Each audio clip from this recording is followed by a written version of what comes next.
મહત્વના સમાચારથી શરૂઆત 17 જૂન સુધી છૂટાછવાયા વરસાદની આગાહી, ચોમાસું 72 કલાકથી સ્થિર.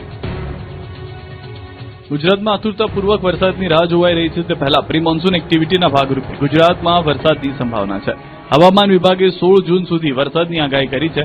હળવાથી મધ્યમ વરસાદ પડી શકે છે. 14 થી સૌરાષ્ટ્ર કચ્છમાં વરસાદ ભૂક્કા બોલાવશે, ત્યારે 16 જૂન સુધી ક્યાં ક્યાં વરસાદની સંભાવના છે તેની વાત કરીએ તો ડાંગ, તાપી, નવસારી, વલસાડ, સુરત, નર્મદા, છોટાઉદેપુર, દાહોદ, મહીસાગર, ભરૂચ, દમણ, દાદરા, નગર હવેલી, भावनगर, अमरेली, गिर सोमनाथ, दीव सहित आसपासના વિસ્તારોમાં વરસાદ પડી શકે છે. 17 जून तक गुजरात रीजन में हल्का से मध्यम बरसात का संभावना रहेगा इक्का दुक्का स्थानों में, और जो सौराष्ट्र कच्छ रीजन है इसमें 15 जून से आइसोलेटेड इक्का दुक्का स्थानों में हल्का से मध्यम बरसात का संभावना रहेगा, जिसमें मेनली गुजरात रीजन में दक्षिण का जो जिला है नवसारी, वलसाड का तापी, इस जिला में अगले 2 दिन तक स्थित रहेगा. બીજી તરફ ચોમાસાને લઈને ચિંતાજનક સમાચાર આવ્યા છે. ચોમાસું સ્થિર થઈ ગયું છે. આજે સહેજ પણ આગળ ના વધ્યું ચોમાસું. અરબ સાગરની શાખા 48 કલાકથી સ્થિર છે. હજુ મુંબઈ નથી પહોંચ્યું ચોમાસું. ચોમાસાની અરબ સાગરની શાખા મંદ પડતા વધી ચિંતા. જો કે ગુજરાતમાં ચોમાસાના વિધિવત આગમનની તારીખ 15 જૂન છે, પરંતુ હાલ ચોમાસાએ બ્રેક મારતા ગુજરાતના ખેડૂતોની ચિંતા પણ વધી છે. ગુજરાતમાં 23 જૂનથી ચોમાસું એન્ટ્રી મારશે, આગાહીકાર અંબાલાલ પટેલની આગાહી. ગુજરાતમાં હાલ પ્રી મોન્સૂન એક્ટિવિટીના ભાગરૂપે વરસાદ પડી રહ્યો છે, ત્યારે આગાહીકાર અંબાલાલ પટેલના મતે 16મી સુધી દક્ષિણ ગુજરાત, સૌરાષ્ટ્ર કચ્છમાં ભારે વરસાદ પડશે. ગુજરાતમાં 23મી જૂનથી વરસાદની એન્ટ્રી થવાની શક્યતા વ્યક્ત કરી છે. અંબાલાલ પટેલના મતે આ વર્ષે ચોમાસામાં અવરોધ વધુ દેખાઈ રહ્યા છે, વરસાદ ઓછો પડશે. તારીખ 16મી જૂન સુધીમાં દક્ષિણ ગુજરાતના ભાગો, દક્ષિણ સૌરાષ્ટ્રના ભાગોમાં મુખ્ય નક્ષત્રનો વરસાદ થવાની શક્યતા રહેશે. ગુજરાતના અન્ય ભાગોમાં પણ મુખ્ય નક્ષત્રનો વરસાદ થવાની શક્યતા રહેશે. તે પૂર્વે આંધીવંતરનું પ્રમાણ વધશે. લગભગ તારીખ 15 સુધીમાં આંધીવંતરનું પ્રમાણ એટલું બધું વધશે કે કાચા મકાનના સાપડા ઉડી જાય તેવું વધશે. આ વખતે ચોમાસામાં કંઈક ને કંઈક અવરોધ થતો હોય તેવું જણાય છે.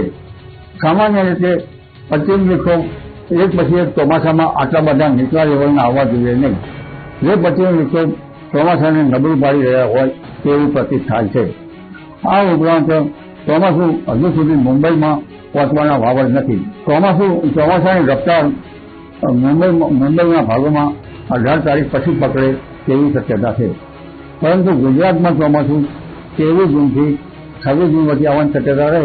આમ છતાં અલનીનોની અસરના કારણે વરસાદમાં ઘટતો આવશે. ઘણી વખત વરસાદની ઘટ કોઈ ભાગમાં 22% પણ વધી જવાની શક્યતા રહે.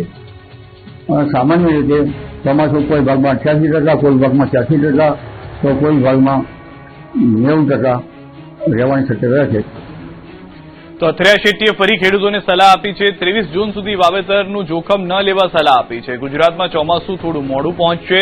23 જૂન આસપાસ જ પહોંચશે ચોમાસું. 20 જૂન સુધી પ્રી મોન્સૂનની વરસાદની શક્યતા નથી. આંશિક રીતે વાદળ છવાયેલા રહેશે. સૂકી હવાનું જોર વધતા સર્જાય છે સ્થિતિ, તેવું પણ અથર્યાએ કહ્યું છે.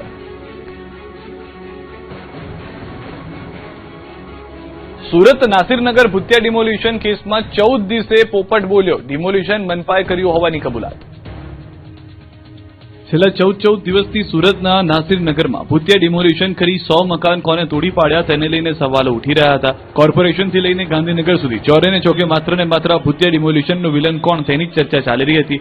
અત્યાર સુધી ખુદ કોર્પોરેશન જ આ દબાણ હટાવ ઝુંબેશથી અજાણ હોવાનું નાટક કરી રહી હતી, ગોળ ગોળ જવાબો આપી રહી હતી. ત્યારે હવે જાણે 14 દિવસે દબાણ હટાવ કોર્પોરેશન અધિકારીઓ ભૂલી ગયા હોય તેમ પ્રગટ થયા. મનપાના એડિશનલ સિટી ઇજનેર આશીષ નાયકે સ્પષ્ટતા કરી કે આ દબાણ કોર્પોરેશને જ હટાવ્યું છે, પરંતુ 14 દિવસે ભાવો બોલ્યો એ પણ વિરોધાભાસ. એસએમસી ચીફ ઇજનેરના મતે એસએમસીએ ડિમોલિશન નથી કર્યું. પણ તમે મને શું કામ પૂછો છો? હું એમાં હતો જ નહીં તો પછી મને શું કામ પૂછો છો? એ મને શું ખબર કોણ હતા? એ તમે શોધો કોણ હતા. એસએમસી નહોતા. બસ એસએમસી નહોતો. નાસિરનગર તરીકે ઓળખાતા વિસ્તારમાં સુરત મહાનગરપાલિકાની ટીમ તારીખ 30/5/26ના રોજ ડિમાર્કેશન અને રોડ ખુલ્લો કરવાની કાર્યવાહી માટે ગયેલ હતી, જે સુરત મહાનગરપાલિકાના હક સંપૂર્ણપણે કાયદાકીય જોગવાઈ અને પ્રવર્તમાન નિયમો અનુસાર હતું અને આ કામગીરી માટે સુરત મહાનગરપાલિકા સંપૂર્ણપણે અધિકૃત હતું. આ સમગ્ર પ્રક્રિયા સંબંધિત દસ્તાવેજ પુરાવા અને સ્થળ પરની હકીકતોના આધારે હાથ ધરવામાં આવી હતી. આ કોઈ ભૂતિયા ડિમોલિશન નથી, પરંતુ કાયદાકીય પ્રક્રિયાના ભાગરૂપે થયેલ કાર્યવાહી છે. બીજી તરફ ધારાસભ્ય વિનુ મોરડિયાએ જવાબદારો સામે કાર્યવાહીની માંગ કરી છે. જે વિરોધાભાસ વારંવાર નિવેદનો બદલાય છે એટલે જ તમે મને પ્રશ્ન કરો છો ને એટલે જ મારે જવાબ આપવા પડે છે કે આપજો. મને લાગે છે તમે એને પૂછો, એના વડાને, સંસ્થાના વડાને પૂછો કે આ જવાબો અલગ અલગ આવે છે તો એનું કારણ શું. હું આની માહિતી ચોક્કસ લઈશ અને જે કોઈ દોષિત છે, ગેરકાનૂની છે, તો એની સામે કોઈ પણ હોય આમાં કોઈ મકાન માલિક હોય, જમીન માલિક હોય કે કોઈ પણ હોય, એની સામે કાર્યવાહી થવી જોઈએ. દબાણો મુદ્દે હિન્દુ મુસ્લિમની રાજનીતિ પણ શરૂ થઈ. કાજલ હિન્દુસ્તાનીએ સોશિયલ મીડિયા પર પોસ્ટ શેર કરીને સુરતના કતારગામના ભાજપના ધારાસભ્ય વિનુભાઈ મોરડિયા સામે આકરા પ્રહાર કર્યા છે. તેમણે આરોપ લગાવ્યો છે કે ધારાસભ્ય પોતે જ તે દબાણ કરનાર ઘૂસણખોરોના સમર્થનમાં ઉતરી આવ્યા હતા. ઘૂસણખોરોને સંરક્ષણ આપનાર મોરડિયા પર કાર્યવાહીની માંગ કરી તો મોરડિયાએ કાજલ હિન્દુસ્તાન પર પલટવાર કર્યો. વિનોદભાઈ, તમારા કતારગામ એરિયામાં જો અવૈધ બાંધકામ થાય છે તો શું તમે એમને સહયોગ કરો છો? કેમ કે પાર્ટી લાઈન તો એ કહે છે કે કોઈ અવૈધ ઘુસપેટિયાઓને ને અવૈધ અતિક્રમણને ચલાવી લેવામાં નહીં આવે ને એના ઉપર તો દાદાનો બુલડોઝર ચાલશે જ.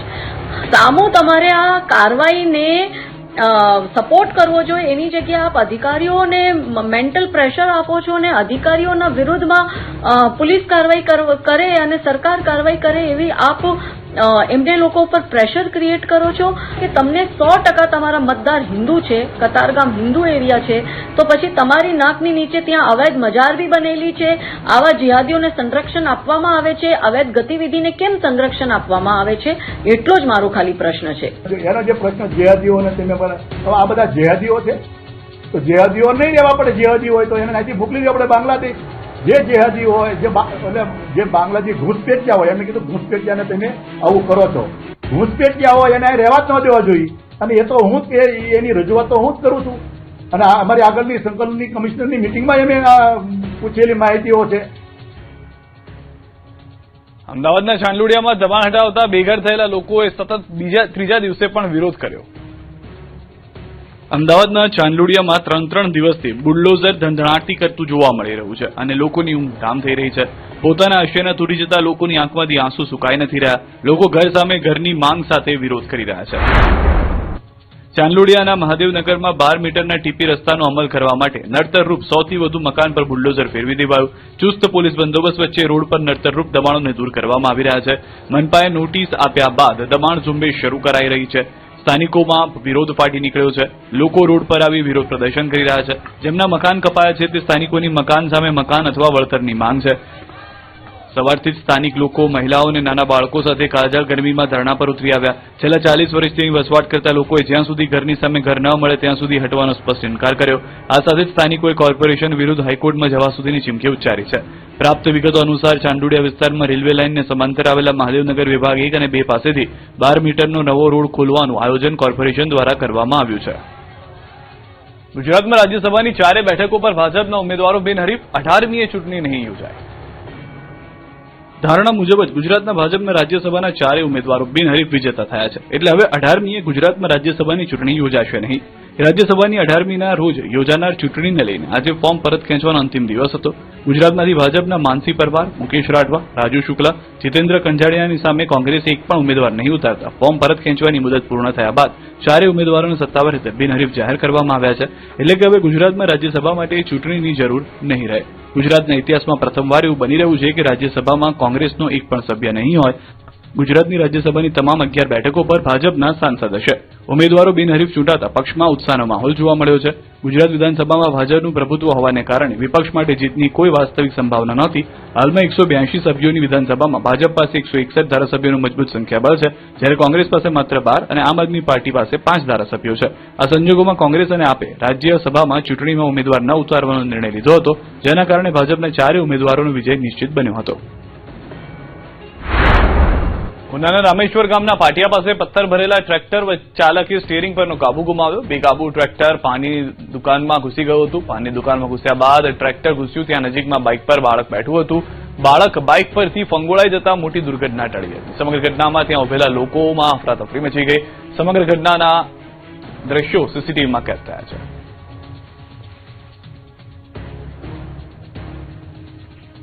ખેડૂતો સાવધાન રહે. મહેસાણાથી નકલી બિયારણ ખાતર પકડાયું છે. નકલી વસ્તુઓની ભરમાર વચ્ચે હવે ખાવાની પીવાની સાથે સાથે બિયારણ પણ નકલી મળવા લાગ્યા છે. ખેડૂતો ગમે ત્યાંથી અને કોઈ પણ કંપનીના બિયારણ લેતા પહેલા ચેતજો, કેમ કે મહેસાણાના ખેડૂતો સાથે દગો થયો છે. બાતમીના આધારે મહેસાણા ખેતીવાડી વિભાગે જિલ્લાના 19 બિયારણ ઉત્પાદક અને 89 વિક્રેતાઓને મળી કુલ 108 જગ્યાએ દરોડા પાડ્યા. સ્કોડે 6 બિયારણ ફેક્ટરી, 10 ખાતર ફેક્ટરી અને 3 દવા ઉત્પાદક સહિતની 19 યુનિટ્સમાં તપાસ કરી, જ્યારે 29 બિયારણની દુકાનો, 31 ખાતરના ડેપો અને 29 એગ્રોકેમિકલની દુકાનો મળી 89 વિક્રેતાઓને તે દરોડા પાડ્યા. વિવિધ બિયારણની તપાસ કરતા શંકાસ્પદ હોવાનું સામે આવ્યું, જેથી 33 લાખથી વધુનો શંકાસ્પદ બિયારણ અને ખાતરનો જથ્થો સીઝ કરાયો, જેમાં 24.84 લાખનું 9,208 કિલો બિયારણ અને 8.20 લાખનું 10 મેટ્રિક ટન ખાતર સીઝ કરાયું. બિયારણના 33, ખાતરના 17 અને દવાના 14 નમૂના મળી કુલ 64 નમૂના લેબોરેટરીમાં ટેસ્ટિંગ માટે મોકલાયા અને રજીસ્ટ્રેશન અને સ્ટોકમાં બેદરકારી દાખવનાર 8 વિક્રેતાઓને કારણદર્શક નોટિસ ફટકારાઈ. તો ગેરકાયદે યુરિયાના વપરાશ મામલે મહેસાણા, કડી અને બીજાપુરના 7 ઉદ્યોગમાં પણ તપાસ કરવામાં આવી. ચોમાસા પહેલા ખેડૂતોને હલકી કક્ષાનું બિયારણ પધરાવાય તે પૂર્વે આંતર જિલ્લા સ્કોડે કાર્યવાહી કરી ખેડૂતોને બચાવી લીધા. સુરતમાં હવે ભણવા માટે પણ બાળકોને ઉપવાસ પર બેસવું પડ્યું. બાળકોને ભણવા માટે પણ ક્લાસ નથી, ક્લાસરૂમમાં રિનોવેશન પણ કરેલું નથી. આવા કાળા તડકાના, આવા કાળા તપેલા, આવા પતરાઓમાં બાળકોને બેસાડીને ભણવા માટે છે. અમે અમારી સ્કૂલ માટે બેઠા છીએ, અમે 4-5 દિવસ આવી ગઈ તોય તમને કઈ ન્યાય નથી દેતા. કાંઈ અમને તડકામાં બેહાડે છે, કોઈને કઈ થઈ ગયું તો હું જવાબ આપશું. શાળાઓમાં વેકેશન ખુલતા બાળકો ફરી અભ્યાસ કરવામાં જ ઉતરાઈ જાય છે, પરંતુ સુરતના વિદ્યાર્થીઓ ભણવાની બદલે હાથમાં વિવિધ બેનર સાથે વિરોધ કરવા મજબૂર બન્યા છે. હવે ભણવા માટે પણ બાળકોને ઉપવાસ પર બેસવું પડ્યું. વાત કંઈક એમ છે કે સુરતના મોટા વરાછા વિસ્તારમાં નગર પ્રાથમિક શિક્ષણ સમિતિ દ્વારા લેવામાં આવેલા શાળા સ્થળાંતર નિર્ણય સામે વાલીઓ અને વિદ્યાર્થીઓમાં ભારે રોષ ફાટી નીકળ્યો છે. શાળા નંબર 354 અંગ્રેજી માધ્યમના 320 જેટલા વિદ્યાર્થીઓને અચાનક અન્ય શાળા નંબર 309 ખાતે ખસેડવાના નિર્ણયને લઈને સમગ્ર વિસ્તાર ગરમાયો છે. આ વિવાદ વચ્ચે હવે ઉગ્ર સ્વરૂપ ધારણ કરી ચૂકેલા અને વિદ્યાર્થીઓ ઉપવાસ આંદોલન શરૂ કરી દીધેલા દ્રશ્યો જુઓ. સવારે શાળા બહાર મોટી સંખ્યામાં એકત્ર થયેલા વિદ્યાર્થીઓ અને વાલીઓએ હાથમાં પ્લેકાર્ડ લઈને શિક્ષણ સાથે રાજકારણ નહીં, અમને ન્યાય જોઈએ જેવા નારા સાથે ઉગ્ર વિરોધ નોંધાવ્યો. મળતી માહિતી મુજબ શાળા નંબર 354માં અભ્યાસ કરતા આ તમામ વિદ્યાર્થીઓ છેલ્લા 5 વર્ષથી સ્થિર રીતે અભ્યાસ કરી રહ્યા હતા, પરંતુ 14 મે 2026ના રોજ સ્થળાંતરનો સત્તાવાર નિર્ણય લેવામાં આવ્યો હોવા છતાં વાલીઓને આ અંગે જાણ માત્ર 2 જૂન 2026ના રોજ કરવામાં આવી. આ વિલંબિત માહિતી અને એકતરફી નિર્ણયને લઈને વાલીઓમાં ગંભીર અસંતોષ જોવા મળી રહ્યો છે. આ ઘટનાએ સમગ્ર શિક્ષણ તંત્ર સામે ગંભીર પ્રશ્નો ઉભા કર્યા છે. હાલ વાલીઓ અને સ્થાનિકોમાં અસંતોષનું વાતાવરણ છે અને લોકો આ નિર્ણય પર તાત્કાલિક પુનર્વિચાર કરવાની માંગ કરી રહ્યા છે. શિક્ષણ માટે પણ વિદ્યાર્થી ઉપવાસ પર ઉતરે તેવો કદાચ સુરતનો આ પહેલો કિસ્સો હશે.